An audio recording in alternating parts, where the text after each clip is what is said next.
मैं दीपेंद्र शुक्ला स्वागत करता हूं आपका आपके अपने YouTube चैनल श्री स्टडीज पर। पिछली वीडियोस में आपने present indefinite, present continuous, present perfect और प्रेजेंट परफेक्ट कंटीन्यूअस टेंसेस के बारे में अध्ययन किया। मुझे आशा है कि वो वीडियोस आपको पसंद आए होंगे। दोस्तों आज हम शुरू करेंगे पास्ट टेंस और पास्ट टेंस में सबसे पहले आप बढ़ेंगे पास्ट इंडेफिनिट टेंस के बारे में।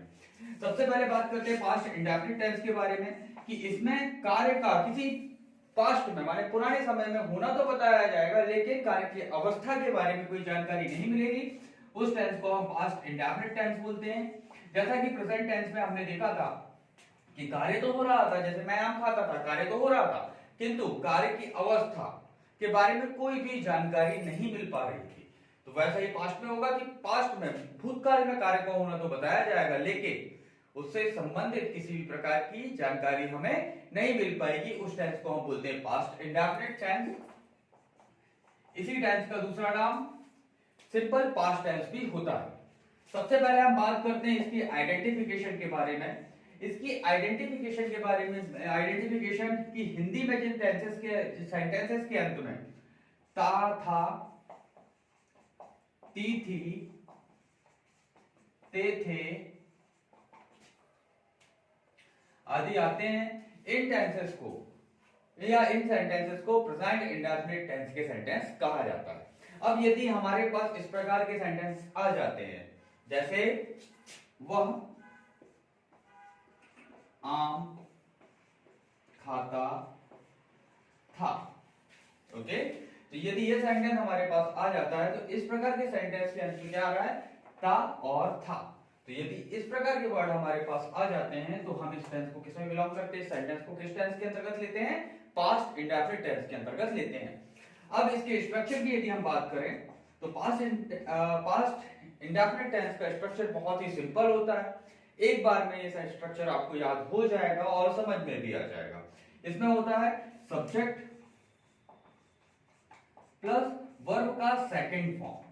क्या होता है भाई, वर्ब का सेकंड फॉर्म होता है। और मैं आपको एक बात बता दूं कि वर्ब का सेकंड फॉर्म सिर्फ और सिर्फ पास्ट इंडेफिनिट टेंस में ही उपयोग किया जाता है। उसके अलावा इंग्लिश में बहुत रेयरली भी कहीं यूज नहीं होता है।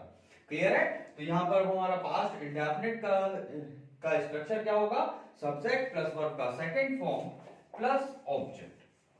इसमें किसी भी प्रकार की हेल्पिंग वर्ब नहीं होती है। लेकिन यदि हम इसका नेगेटिव सेंटेंस बनाएं तो नेगेटिव में क्या होगा कि अब नॉट हमें लगाना है, नॉट के लिए हमें हेल्पिंग वर्ब लेनी है। और प्रेजेंट इंडेफिनिट जिस प्रकार हमने डू या डस को ऑब्टेन किया था, इसी प्रकार हम पास्ट इंडेफिनिट में वर्ब से ही ऑब्टेन करेंगे डू का सेकंड फॉर्म। तो डू का सेकंड फॉर्म क्या होता है भाई, डू, डिड और डन। तो डू का सेकंड फॉर्म क्या होगा, डिड। तो हम यहां पर डिड को एज अ हेल्पिंग वर्ब यहां ले लेंगे। तो क्या हो जाएगा negative structure, subject plus did plus not plus verb अपने फर्स्ट फॉर्म में आ जाएगी, क्योंकि यहां पर हेल्पिंग वर्ब अपने काम को संभालने लगी। यहां हेल्पिंग वर्ब नहीं थी, इसीलिए वर्ब का हमने सेकंड फॉर्म यूज किया था।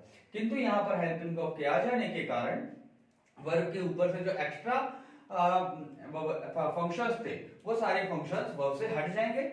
तो वर्ब अपने फर्स्ट फॉर्म में आ जाएगी और हो जाएगा ऑब्जेक्ट। क्लियर है? अब यदि इसका नेगेटिव बनाना है तो नेगेटिव मींस प्रश्न, सॉरी नेगेटिव नहीं, इंटरोगेटिव यदि हमें बनाना है तो इंटरोगेटिव मींस वन वर्ड या यस नो क्वेश्चंस होते हैं। अब यस नो क्वेश्चन की शुरुआत हमेशा किससे होती है, हेल्पिंग वर्ब से होती है। तो हेल्पिंग वर्ब यहां पर क्या क्या ला सकते हैं हम, डिड। तो वही डिड से हमारे सेंटेंस की शुरुआत हो जाएगी प्लस सब्जेक्ट प्लस वर्ब अपने फर्स्ट फॉर्म में रहेगी प्लस ऑब्जेक्ट और लास्ट में आ जाएगा क्वेश्चन मार्क। और इसी प्रकार से इंटरोगेटिव नेगेटिव हमें यदि बनाने हैं तो हम किससे बनाएंगे, नेगेटिव से। सिर्फ डिड को उठाकर सामने ले आएंगे, बाकी का सेंटेंस एज इट इज हो जाएगा। तो क्या बन जाएगा भाई, did plus subject plus not plus verb first form plus object, last में आ जाएगा क्वेश्चन मार्क। अब इनमें कोई ऐसा विशेष कुछ भी नहीं है कि यहां पर कंफ्यूजन हो, क्योंकि यहां पर एक सिंगल हेल्पिंग वर्ब है। तो डिड का उपयोग हम सारे प्रकार के सब्जेक्ट के साथ एक ही हेल्पिंग वर्ब डिड का यूज करेंगे। हमेशा वर्ब के सेकंड फॉर्म का यूज करना है, जैसा मैंने अभी आपको पहले बता ही दिया है। तो जनरल हम इसका सेंटेंस का ट्रांसलेशन देख लेते हैं। जैसे वह आम खाता था, तो what is the subject, subject है वह मीन्स ही, है ना। तो अब हम यहां पर लिख लेंगे ही। फिर क्या खा रहा था भाई, तो सॉरी वर्ब क्या काम कर रहा था, खाने का।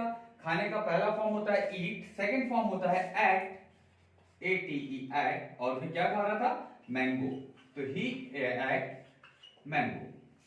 अब यदि हमें इसका नेगेटिव बनाना हो तो क्या हो जाएगा भाई, वह आम नहीं खाता था, सो ही, फिर डिड के साथ आ जाएगा, एक ही है तो, और नॉट, डिड और नॉट प्लस वर्ब का फर्स्ट फॉर्म, मतलब अब यहां पर एट था, वर्ब अपने फर्स्ट फॉर्म में आ जाएगी, तो क्या हो जाएगा, ईट, और ऑब्जेक्ट क्या है, मैंगो। तो ये सेंटेंस हमारा बन गया, he did not eat mango. अब यदि इंटेरोगेटिव की बात करें तो इंटेरोगेटिव क्या बनेगा भाई, क्या वह आम खाता था। तो क्या वह आम खाता था, इस सिचुएशन के लिए हम क्या सा सेंटेंस बनाएंगे, तो डिड से हमारे सेंटेंस की शुरुआत हो जाएगी, फिर वह के लिए हम यूज करेंगे ही, फिर वर्ब का फर्स्ट फॉर्म, वर्ब का फर्स्ट फॉर्म मींस ईट और मैंगो, क्लियर है। और लास्ट में आ जाएगा क्वेश्चन मार्क। और इंटेरोगेटिव नेगेटिव की यदि हम बात करें तो क्या बन जाएगा भाई, डिड प्लस सब्जेक्ट क्या था हमारा ही, फिर नॉट, फिर ईट, और ऑब्जेक्ट था मैंगो। इस प्रकार से हम इस टेंस के सेंटेंसेस का ट्रांसफॉर्मेशन करेंगे, क्लियर है। अब दोस्तों इसमें एक कंफ्यूजन वाली बात आती है कभी कभी, कि यदि हम आपको एक सेंटेंस दे दें कि, या हमारे पास एक सेंटेंस आ जाए जैसे ही इज या ही डिड हिज वर्क। अब इस टेंस को आपको, इसे यदि हम सेंटेंस को आपको नेगेटिव में कन्वर्ट करना है तो आप कैसे करेंगे दोस्तों, मुझे जरूर इसके कमेंट बॉक्स में बताएं कि इसका नेगेटिव, इंटेरोगेटिव और इंटेरोगेटिव नेगेटिव सेंटेंस किस प्रकार से बनेगा। ओके दोस्तों, सो आपको क्या करना है, इस सेंटेंस को नेगेटिव, इंटेरोगेटिव और इंटेरोगेटिव नेगेटिव सेंटेंस में कन्वर्ट करके मुझे कमेंट में जरूर बताएं, ठीक है दोस्तों। तो आई होप आपको ये वीडियो पसंद आया होगा। प्रेजेंट इंडेफिनिट टेंस जो कि बहुत ही सामान्य और सरल टेंस होता है, इसके बारे में आपको सारी जानकारी मिल गई होगी। बस दोस्तों ये याद रखना है हमें कि वर्ब का सेकंड फॉर्म हमेशा प्रेजेंट इंडेफिनिट टेंस में ही उपयोग किया जाता है।